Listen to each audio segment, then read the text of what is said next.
welcome to the Teacher's Toolkit for Literacy, the free podcast for motivated teachers and school leaders who want to inspire their students and school community in literacy learning.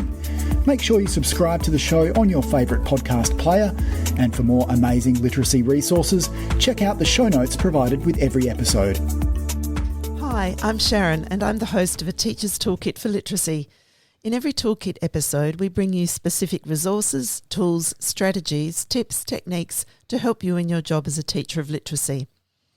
Firstly, we acknowledge and pay our respects to the Kaurna people, the traditional custodians whose ancestral lands we gather on. We acknowledge the deep feelings of attachment and relationship of the Kaurna people to country, and we respect and value their past, present and ongoing connection to the land and cultural beliefs. And welcome, Phil. Thanks, Sharon, and welcome back to part 2 of our podcast. Enjoy. Now, the next read aloud that I had was Wurtu, The Wombat Who Fell in Love with the Sky by Tylissa Elisara. Yes. Now, this one, of course, for us is very local.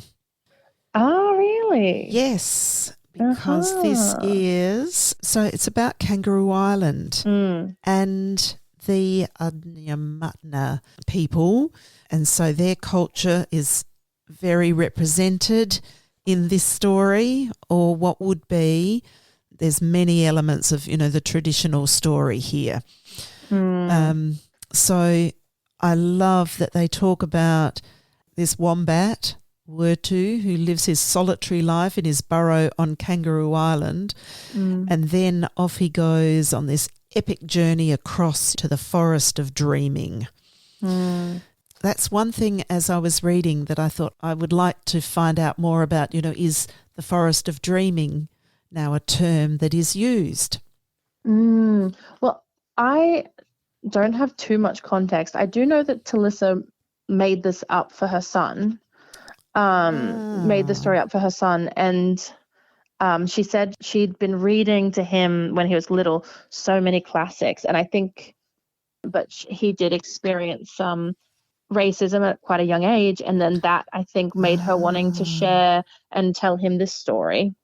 But I kind of love how the reason I wanted to mention this book was just the really charming language. Like, I think part of the first page, it just goes, "It all began in a burrow, the 55th burrow of Bushland Avenue, Kangaroo Island to be exact. There in that wonderful space in the wilderness where the arching gum trees kiss is Wurtu's home. The one at the end with the big red trapdoor and the large golden doorknob. Can you see it? That's where our friend lives." And it's just such a wonderful sense of place so straight away. Yes, I have to say, as I did read, this collection of books, this is the one that really I felt right at home, right from the beginning. I felt like I belonged in this place. And maybe that's that invitational bit too, because it starts with that, did you ever hear the story of Wurtu, the wombat who fell in love with the sky? You've got me, you're bringing me, because have you ever heard it? If you haven't, here it is for you. I felt that the whole read. I was with Wurtu. I was walking every step with him and feeling the danger that he was in. How wonderful. Yes, yeah. So there is a real richness. Tylissa really brings the reader into the place and space and life of this character. Wonderful, yeah. And that too is a chapter book. And it has some illustrations, not too many. But I think because it's such a storytelling book, if it was a family that is reading, say, Wind in the Willows or Enid Blyton to their younger children, this is the perfect slide across. Yes, I agree. I plan on selling a lot of this to grandparents at Christmas time. Yeah. Maybe that's what I was also feeling. There was real reminiscence for me of the kinds of stories that it's got a long history, this story, in a sense, because it's a new story, but it's got that real feel of stories having been told for a long time. and that's an extraordinary storyteller who's writing then. I think so, yeah. Yes. Yeah, you do feel straight away like, this is a storyteller. Yes, yes. With the chapter books, I was really thinking about, because I've been doing this a lot with schools that I'm working with and children, when we're reading, to really think, like, what is this story really about? It's not just, washing over my head, but what's it really helping me to understand more about? And of course, this one, just danger in here and facing fear is dealt with in just such a gentle but honest way. Certainly. Yeah. No, I really absolutely loved that read. Oh, lovely. Well, I guess the next one crosses over into graphic novel territory. And that was the one I mentioned earlier, Ember and the Island of Lost Creatures. Yes. So as I mentioned before, part of the reason I think, the Lightfall series, the third book of which has just come out, is so popular for us. And we had like kids, who'd come in for every week being like, is every single read, they'd repeat coming in. Is the release date for Lightfall 3 out yet? Yeah. And reading Ember, it came out last year. Jason Piment is an Adelaide, originally animator, and this is his second graphic novel. His first one is Treasure in the Lake. Yes. Are they connected? No, they're not. Okay. No, they're both standalones. Right. But I think it has like the same mystical, magical energy in his illustrations that Lightfall has, although his are maybe a tiny bit more cartoony, whereas Tim Probert has like a little bit more tiny details. But what I think he does brilliantly, and I think it shows that his background as an animator, is his movement across panels as a form of storytelling is like magical. The flow of the story and the paneling is really good. And it is a story of a tiny person who has always wanted to go to school, and like tiny as in the size of my pinky finger, and tries to gather up their bravery to go, almost gets stood on, and then a lovely turtle finds them and takes them away to a mystical, magical school full of different weird animals. And It has just lots of wonderful bits of adventure. It has. This is another one where, and seriously, from page one, if I'm in from page one, it's that whole thing in that first page. Yeah, it's a good hook, like that step almost being stood on kind of thing. Yes, yeah. And then, of course, this page, where, you found my note. Now we're one step closer to meeting. But where is the bit? Oh, also, I love that one of his friends one of the characters is just a rock that's rolling around. Yes. And then he like runs on. Yeah. Oh, my favourite thing is to draw and make things with paper.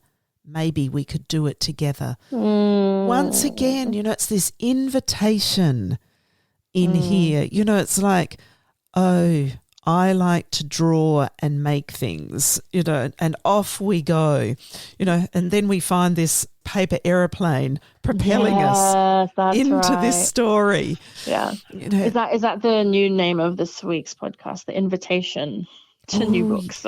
Yes, Phil, The Invitation to New Books. Or something. That is absolutely what it is. Yes, I love that. Because actually I thought that was a bit of a theme across the books, that they were just so invitational to the reader, which the next one, of course, I'm thinking that you're going to talk about, does the exact same thing as well. Well, which one are you thinking of? I'm thinking of Millie Mac Maker. Oh, Millie Mac. I love Millie Mac. Yeah. Yeah. I don't actually have it in front of me. So it's by Millie Mac the Maker by Alice Pung. Is that right? Yes. And who illustrates it? Cheryl Ng. Okay. Yeah. Phil can do with that what he wants. You're welcome, Phil. Yeah. Millie Mac the Maker is such a gorgeous book. So it definitely operates as I think a great read aloud. But also the vocab is accessible, so it's also an okay, like I think read to yourself 8 to 11. Yes. Yeah. And it's also just physically a beautiful book. It's a hardback with this gorgeous girl on the front and gold, little bits of gold, which everybody always loves. Yes. Yeah. Yeah. And so it's the story of this girl who has two different grandmas, I think Scottish and Chinese. Yes. Yeah. And she lives with her Chinese grandma who does a lot of like the kind of parenting. And then she has a bit more of a romantic grandma-y relationship with her other grandma. And so such a large part of the story is like she's a crafter, and it's about how she makes things with friends and connects over that, but also with both her grandmas, which I love a book that's celebrating that. Yes, yes. And that was what I thought was just such the wonderful connection between like Ember, the island of lost creatures, and that you don't need lots of things, when you're trying to solve. Because it has that very lovely it's a just after COVID book, and they use COVID masks, the elastics off them to make scrunchies. Yes. Yeah. And I think that's one of the what is this book sort of really about? It's that definitely creativity in there, and differences are things to celebrate. Yes, that is very key to it. Yes. You're right. Yeah. And of course, culture. Yeah. And I also really appreciate it's also showing like some terms of employment that I haven't read about much. Like, so her dad he's an Uber bike rider, and then he gets hit by a car. But just showing him go through like how horrible it is being at home and feeling not useful. Yes. Was such a real, I think would be so real for so many families, like that kind of a parent going through their own, trying to work out how they exist in the world. Yes. Yeah, it's a really real book. It is such a real book. I think it deals with such big, and that's why I think you're right. It can be an independent read, for many children, but there is so much that I think deserves discussion and conversation and wondering and empathy. And those kids that love reading books about friendships will just love this book. Yes, yeah. And for those that don't love reading about those things, I think this is just the kind of book. Sometimes, as teachers, we can think, but now we're looking for a book that's going to appeal to everybody, and it will have this type of character, or it'll be on this topic. And because, we've got to bring things that are none of those things, that are things that are brought into our world for us to actually understand that everybody's world isn't like ours. Yeah. And not everybody's world that isn't like ours doesn't mean that we aren't connected. That we've got, same things happen in life to us, it connects a lot of different worlds through like the friends she makes, and then but also through both her grandmas. Yes, yeah. And it's just really readable. Yes, it's beautiful language in it. Now, this is interesting. This book invites the reader in again. It starts with a question. So Wurtu started with a question. This book, it's not to the reader, but it's, the grandma speaking to the child. It's not every day walking down the street, said Granny, that you find your dream home, is it, Millie? Just this idea of, all right, somebody's questioning here. Somebody's, it gets us thinking. I don't know, for me as a reader, I find that draws me in very quickly. Yeah, no, I think that's a lovely point. Yeah. Now, we didn't mention, we talked about the, like using all the things that they make. That it has craft pages in it. Yeah, it gives you advice on how to make craft. Yeah. Yes. So there's actually 2 stories in the book, The Gelati Party and Rita the Brave. So 2 stories with 8 to 10 chapters each. But at the end of each chapter is the Be the Maker.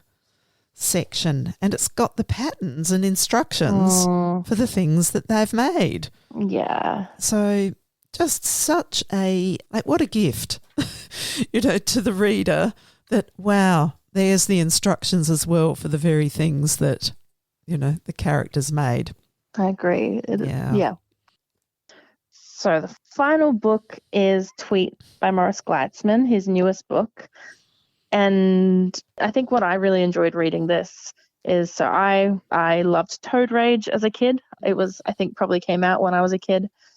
And I loved that it made me just rethink this creature that I detested. And it actually, I don't know if should be sharing the story. It made me, I was from a part of the country where we had a lot of head lice a lot of the time. And I think inspired by Toad Rage, I had made up this like sacrificial story for the head lice where like the head lice would imagine like they would think of the great silver comb coming in, and it was the greatest sacrifice of all time. So I loved that. To me, Toad Rage really inspired more stories. And I think Tweet does that again because we're in the scenario of this bird family. The parents are bird experts, but they're missing. And we've got this gorgeous kid, Jay, and his pet Budgie that's a secret because they live in an apartment block where you're not allowed birds.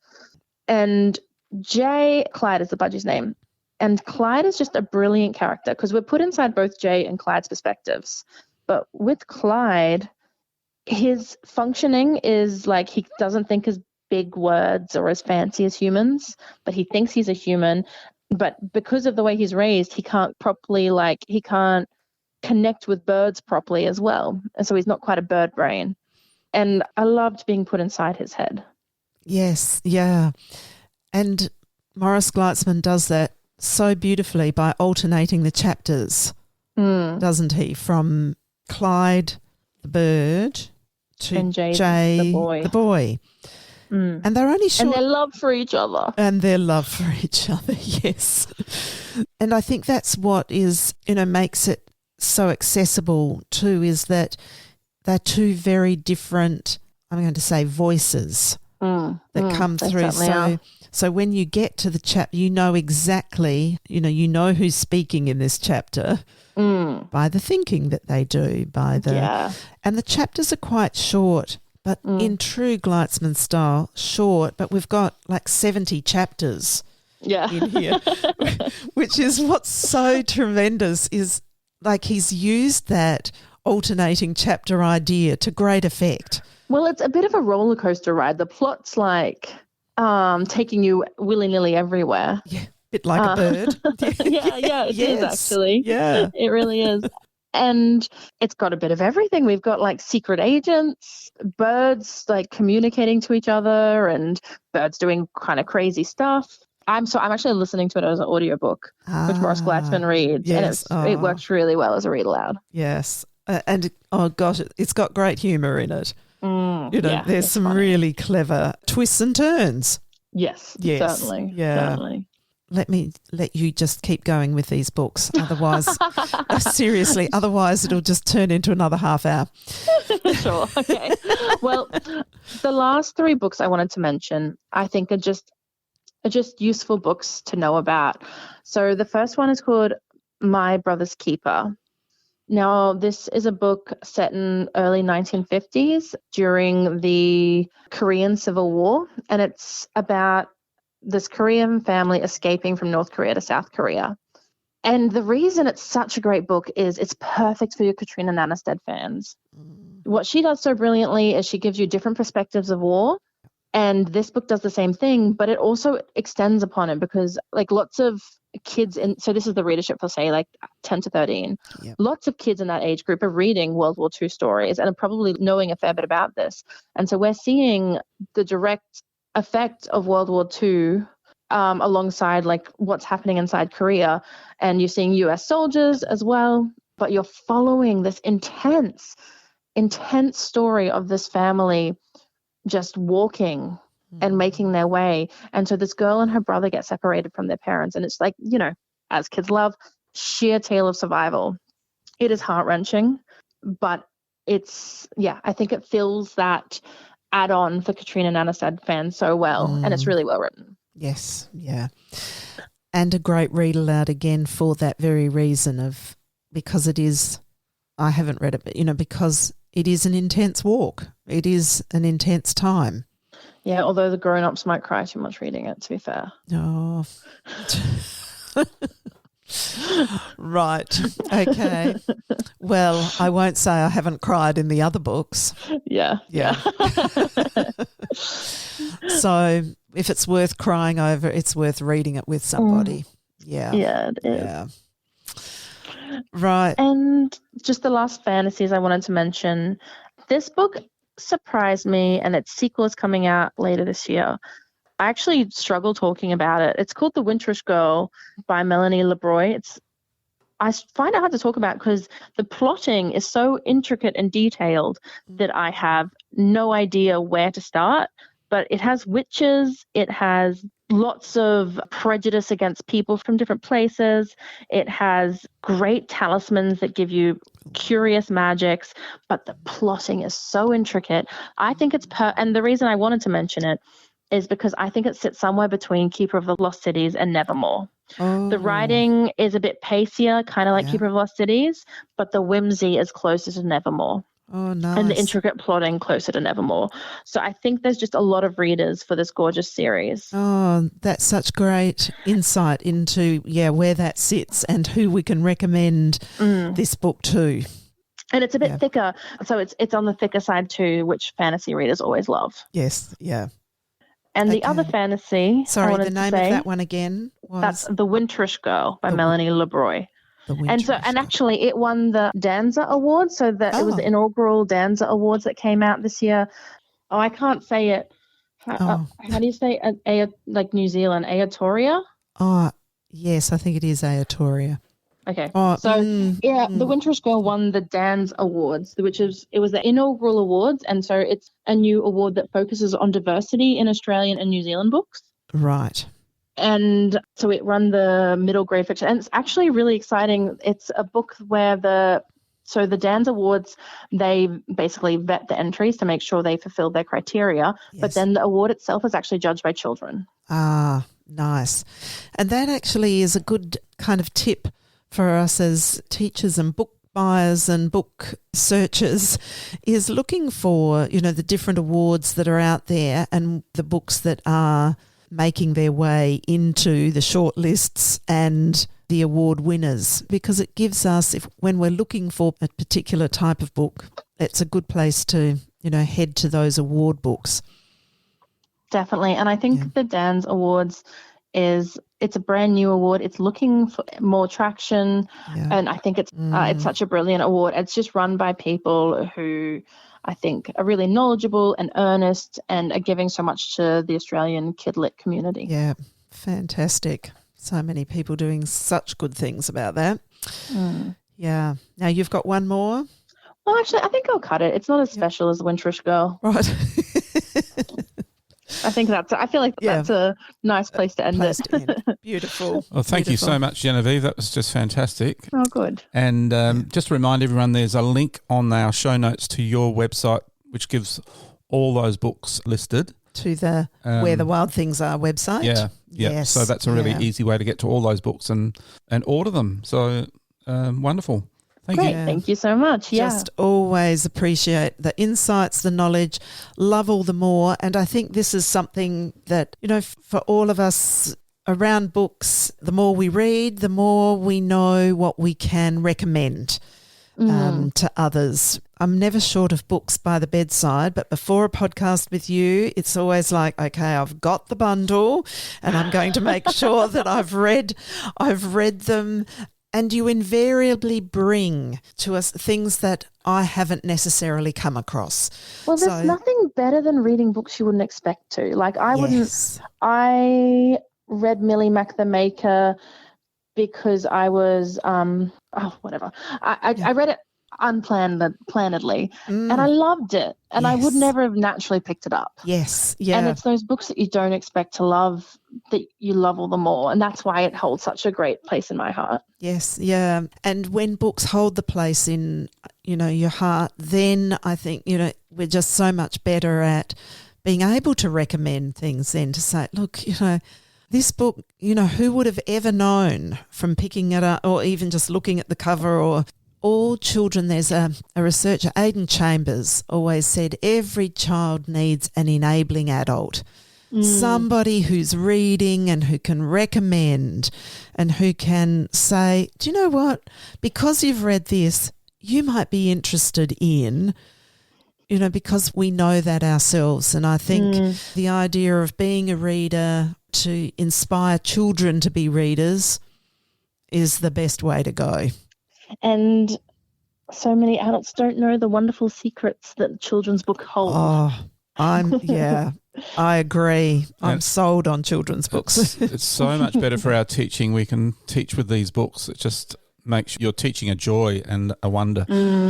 Yeah. Thank you so much, Genevieve. Thank you, Sharon. Signing off for now. And thank you to all our listeners today. And hope to have Genevieve back soon. Okay. Okay. Thanks, everybody. Bye. Bye. Thanks for listening to the podcast. To make sure you don't miss any literacy learning tips and insights, please subscribe to our show on your favourite podcast player. At Q Learning, our literacy specialists draw on over 30 years of teaching and international consulting experience to deliver world-class learning solutions.